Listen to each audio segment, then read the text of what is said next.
Welcome to Living a Full Life podcast. Join us as we explore health topics that encourage raising healthy children, living a healthy life, and living the best life possible. Now, here's your host.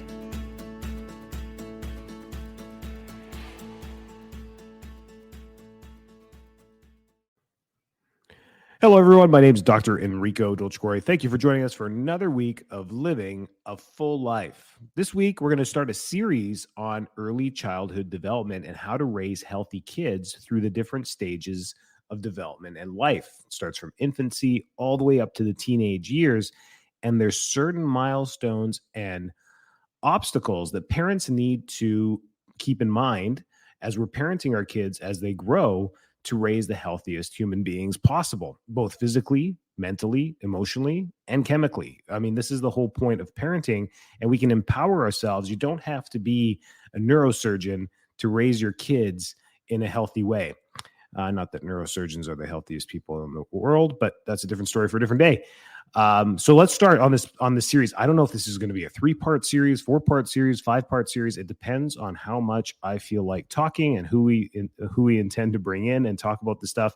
But let's start early on. When it comes to raising healthy kids, we need to build a strong foundation. So we got to have the basics of healthy childhood development, and we need to understand how that works. So we need to know the importance of these early childhood developments. Now, for you parents with older kids, you're like, hey, doc, I missed the boat on that. So does this still pertain to me? Yes, because there's some things that are influential throughout our entire life. So understanding how development works, maybe this is a great podcast for soon-to-be parents too. They can be ahead of the 8 ball on this, is understanding the developmental years of the elementary, all the way up through elementary school for our kids can be very powerful to know when to hold them accountable for certain things.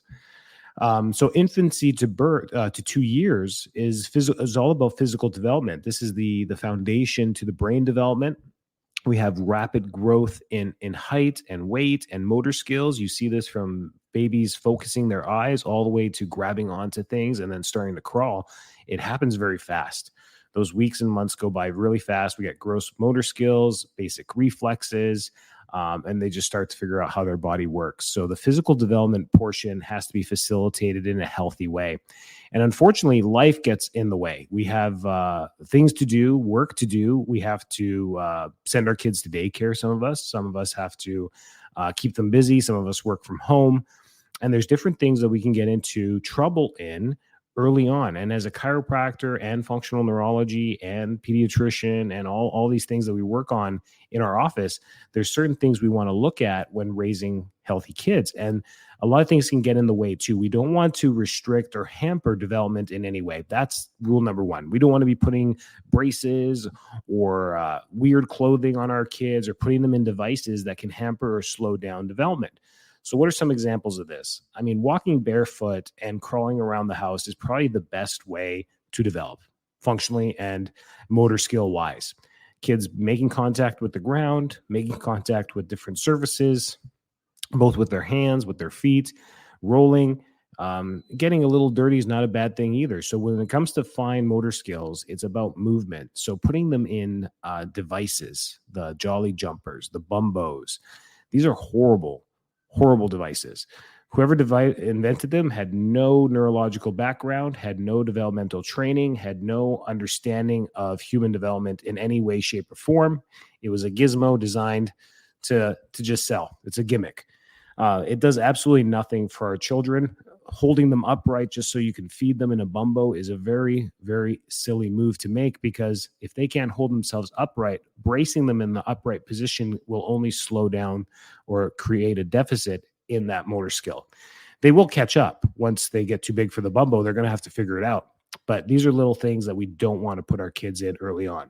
Free, wild, and free. Go back and watch The Jungle Book. See what Mowgli did. That's what you want your children to do.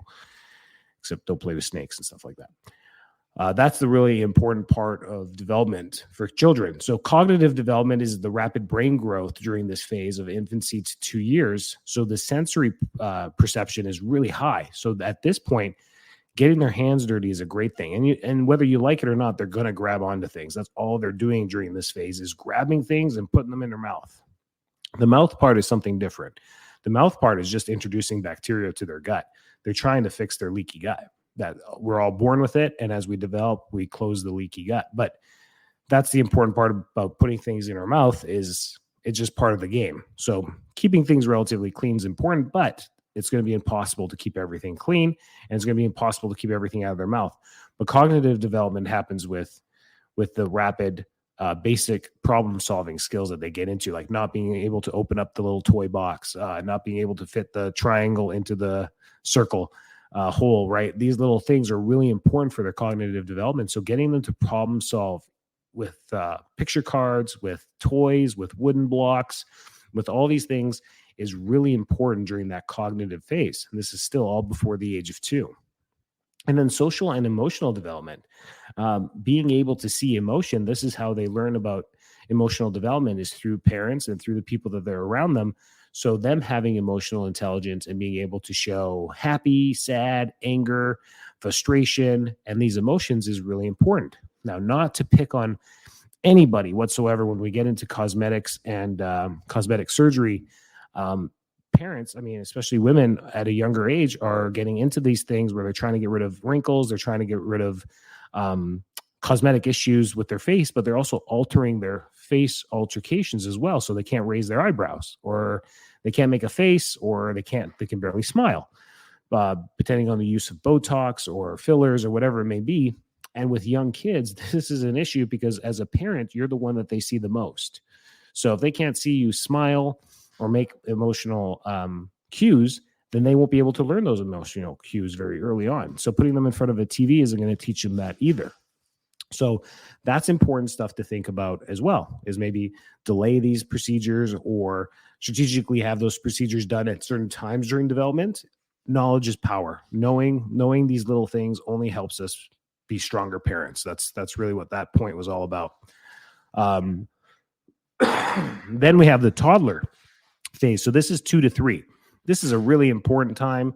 This is where physical development and continued growth in height keeps happening. Their cognitive development goes through the roof, where the vocabulary expands quite a bit. So these are the types of things you want to keep an eye on. By the age of 3, we should have a child that is well versed in communication, both physical cue, eye coordination, and with language. Their vocabulary should be growing very fast at this point. And social and emotional development as well. They should know how to play alongside others. They should know, not to hit by this point. But we usually give them a break by the time they're, 1 or 2. They're still learning these things. So disciplining them before the age of 2 doesn't make a lot of sense because they're still trying to figure out what to do in the world. So that's an important time too. And I squeeze that 2 to 3 in there because it's a unique time where it's a buffer zone. It's a gray zone where we don't have to hold our kids accountable by the age of 2 to have full vocabulary. We can give them till 3. We can really be lenient on that. And then we got the preschool age. Preschool age is 3 to 5. And this is where development continues, a refinement of fine, gross motor skills. I always joke with the dads in the office. I'm like, this is why you don't take a baseball and try and play catch with your 1-year-old. Maybe play with like a squishy ball or something that won't hurt them because their hand-eye coordination at 1 is not there. But with your 5-year-old, now you can start throwing and they can start catching because they've got that development. So that's 3 to 5. Cognitive too, we get rapid growth in language skill here as well. This is where not only are they speaking, now they're starting to put together the alphabet, words, letters. They may even start reading by this point, which is pretty cool. They can put together 3, 4, 5 words, a full sentence. Some of them are actually reading short books at this time, depending on how engaging you made reading in your household. Pushing kids to read by the age of 3 is obnoxious mentally for the children because you're putting them so right-brained that you're just creating a heavy focus on that side of academia where it ends up not balancing, and we'll start lacking in some other things when we do that. So not pushing it, but if it naturally comes along, man, that is great. Facilitate anything that comes along naturally, any talents or anything that your children have. These are things you want to just let them do. If they enjoy doing it, painting, reading, coloring, whatever it may be, facilitate it. Let them run with that at this age. This is where you're going to see. You're not going to see the next Wayne Gretzky at 4. I know we all hear these stories about Michael Jordan, Wayne Gretzky, all the you will not see that talent yet. You may see an inclination of that type of sport or that talent, but thinking they're going to be the next Tiger Woods, is not fair, because that things may change, and that happens in the next phase of growth with them. So the age of 3 to 5, the preschool area, is really just for social and emotional development. This is where we start to hone in on their emotional development, themselves, them learning about themselves. This is where they start thinking about themselves, where they are in space, their friends, the neighbors, who they want to play with, who they like, who they don't like, who they want to invite to their birthday parties. This is where they start to think of that stuff. And then we have the kindergarten age. This is 5 to 6 years of age. This is physical development. We have a continued growth. These kids are growing like weeds still at this age. And then the cognitive development at this point. These are pre-literacy skills and early reading and writing abilities, and they can do more advanced problem solving at this time. So this doesn't mean academia. You don't have to give them a math problem or a novel to read. This is where they're just putting things together. So the human brain develops cognitively and academically from birth all the way to the age of 8. So we have this buffer zone to 8. So this is where we're really gentle with parents in kids with kindergarten, first grade, and even second grade that may have 5, 6, 7-year-olds, and then developing where they are as far as other children really doesn't matter, because the brain academically starts to thrive at the age of 8 to 9 years old. So all this stuff we do before that academically isn't really a bonus. There's actually some literature out of Europe that shows that the harder we push pre 8 years old, the more difficulty in school to have later on. This could come later into middle school and high school, where they have difficulty with comprehension in both math and English. So there's research showing that too, that pushing kids at a younger age may cause difficulty later. Pushing kids in physical talent, music at a very young age, lighting up the left side of the brain, can really lag them on the right side of the brain later. So as they become adolescents, they have a tough time with social skills, social settings, going out in public, communication skills, but they're highly functional with music and creativity because of the facilitation of the brain at that early age. So it's all about balance in the beginning, all about balance. Doing everything is a good thing. Doing a little bit is a good thing. You can't really go wrong at this age. As a parent, all you need to focus on is being the best you can be as far as a human being. You want to be the best reflection of a human being as you can. You want to show sadness. You want to show anger. You want to show happiness. You want to show your emotions as a human being, because this will be translated to your kids, and they're going to download this and realize, okay, this is emotion. This is how people may act if they feel happy, sad, angry. That's great. So your job as a parent is to just facilitate those emotions, be the best you possibly can, so that when you do get angry, the anger is frustration. The anger is visible. The anger is visual, facial wise, but the anger doesn't turn into you throwing things or breaking things or doing repetitive things that are not healthy. That's a good example for anger, is like showing it, but respectfully, and how people should expect it. Otherwise, your children learn that, okay, when somebody gets angry, I need to duck because something is going to get thrown. That's an issue. And I bring this up because it's very real. People get upset and things break, but that's one. Another one is sadness too, making sure that you're sad and not depressed as an adult. That's a tough one. Oh boy, there's a whole nother podcast there about, your own mental well-being and your own health. Moms have such a hard time with post-stress syndrome after birth. Men too, there's a tough time during those years juggling, being a parent and work and paying the bills and everything there too. It's a tough time during those times, but you just have to kind of hunker down and say, okay, listen, I'm always being watched. I'm on surveillance 24/7 because my children are around. And just trying to be the best you possibly can and that's it. And that's period, full stop. Be the best you possibly can, not perfect. You just got to be the best.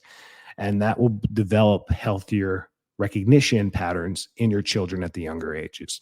So that's 0 to 6, probably the most important phase of development, because you're pretty much creating the foundation of what the world is like for your children. You're the main role model during this time, and it's a fascinating time to be there, and enjoy it. This is stressful to think about this stuff. You're like, man, I just learned 2 things that I got to make sure I focus on, but Yeah, I'm a parent of 3 too. And you fail a lot, but you got to remember you win a lot too, because as these kids grow and you're keeping them safe and you're keeping them healthy, that's a huge win. It's always a win. Every night you go to put your head on the pillow, it's a win. It's another great day for being a parent. So focus on those little things. And the whole point of this podcast, if there's one thing you walk away with, is there is no goals to hit before the age of 7. There's really nothing. You don't have to hold your child accountable for anything, even bedwetting.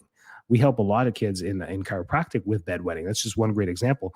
They'll come in with a 5-year-old or 6-year-old and be like, they're still wetting the bed. The first thing I tell them is like, hey, up until 8, this can be normal. 8 is just kind of a magic number, because in neurology and development that we know that this is perfectly normal. Don't stress about it. And that you can just see the mood go down. Everyone's just like, oh, okay, great. I thought they should be out of the diapers by now. I'm like, well, they are. During the day, they got full control, right? And they're like, yeah. So at night, they're just a deep sleeper, and they have this connection, this disconnection that happens when they swing into parasympathetic nervous system at nighttime. It's a natural thing that happens. We all do it. However, we won't swing that far into a deep sleep or a parasympathetic where we lose control or we can't sense the bladder. We'll actually wake up. It'll wake us up. We have to go use the bathroom. So these are all little cool things in neurology. And this is why your village and who you choose to be in your village can either make you super stressed or really calm you down. So surrounding yourself with people that support you and know you and you align with is really important. A community is probably the most important thing for you as a parent, but for your kids up until 7, just kind of go with the flow, see what they like. And all you need to do is just present yourself as the best human you possibly can. And trust me, you're doing a great job. You probably thought the opposite, but you're doing a great job.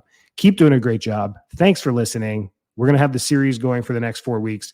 Enjoy that. Can you believe we've been doing this for a year? This has been super fun. Haven't missed a week. Not going to miss a week. If you have any other topics that you want me to talk about, the ideas all come from you guys now. It's so great. We just keep growing. We have over 1,000 listeners. It's who would have thought this was going to keep growing? So keep listening, keep sharing, leave us a few reviews. That'd be great. And have a great week. Thanks so much for tuning into this episode of Living a Full Life podcast. If you're enjoying the show, please feel free to rate, subscribe, and leave a review wherever you listen to your podcasts. That helps others find the show, and we greatly appreciate it. Thanks again for tuning in, and we'll catch you in the next episode.